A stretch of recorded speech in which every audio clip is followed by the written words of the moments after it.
Ngayon na pinasign kami ng document. Mm. Pinag-hiwalay tayo doon. Mm.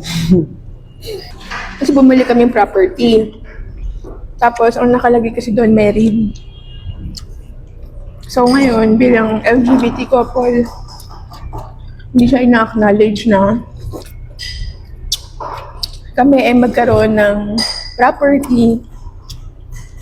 Siyempre, na conjugal, di ba? Kasi dito sa Pilipinas, di naman ina-acknowledge. Diba? So ngayon, pag namatay ako, hindi mo siya mamamana. Pag namatay, hindi ko siya mamamana. Saan mapupunta? Hindi sa either sa mga magulang or kapatid or diretso sa anak. Kung may anak kang naka-apelido sa'yo. Mm.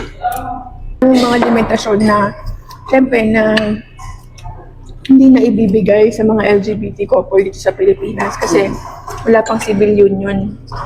So kahit anong mga napundar nyo na magkasama, hindi pa rin magbe-benefit yung partner nyo sa mga napundar nyo. So yun, pinag-sign kami ulit ng document and pinalitan nila ng single. Sobrang saya ni Herbie. Dahil? Kasi single ka na dun eh. Bebe. Joke lang.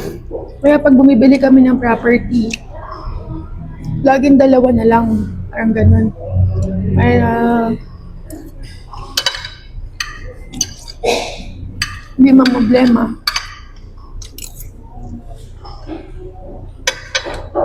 So ngayon, pag nagkaanak kami, ang mamamana lang ng anak namin is kung ang apelido niya ay Bakyadan, yung mga mapupundar lang ni Hergie.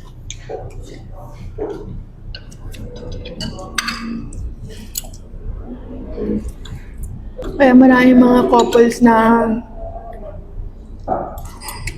kawawa yung partner nila.